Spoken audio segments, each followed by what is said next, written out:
I started reading the book, and the book blew me away. And you start thinking, what does this guy sound like? What would he sound like? And to be honest, I got so excited about making the show happen that I didn't put a lot of thought into how to play it until really close. I started doing the costume fitting. I was like, wait, how am I going to play this? And it was terrifying. And then I just immersed myself in everything John Brown and reading it. And it started coming out all by itself. And I just let it. I tried not to stand in its way.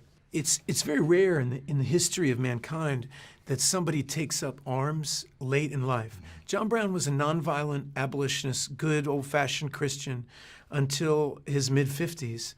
And he went down in defense of his boys and in defense of equal rights for all people. He picked up a pistol, and he was really good at it. He was a good gunfighter. And he kept living. And he kept being shocked, and so he felt that God was working through him because he should have been shot a million times. In fact, he'd get shot and it wouldn't kill him, or he'd get shot and it'd hit the Bible, or it would hit his hat but not his thing. And like, he kept living. He kept surviving these outrageous situations to the point where, it's not uncommon, for a person with a megalomaniacal point of view, is that he thought God was working with him, so he kept reaching farther and farther until he took over the nation's largest armory, thinking he was going to start a revolution.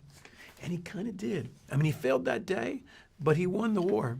Timing is a funny thing, right? It's not a coincidence, because I'm sure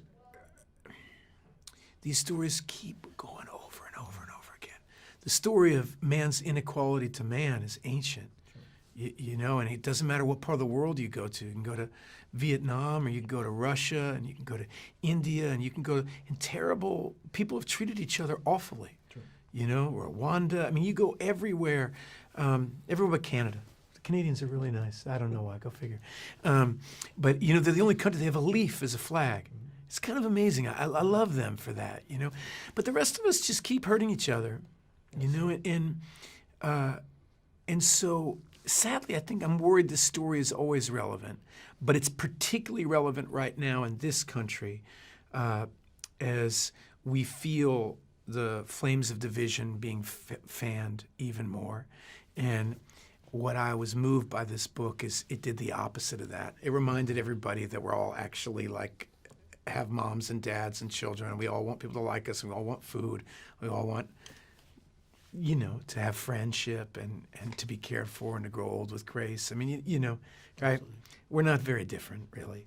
And the book, ultimately, through humor and through telling a ridiculous story, makes that really clear.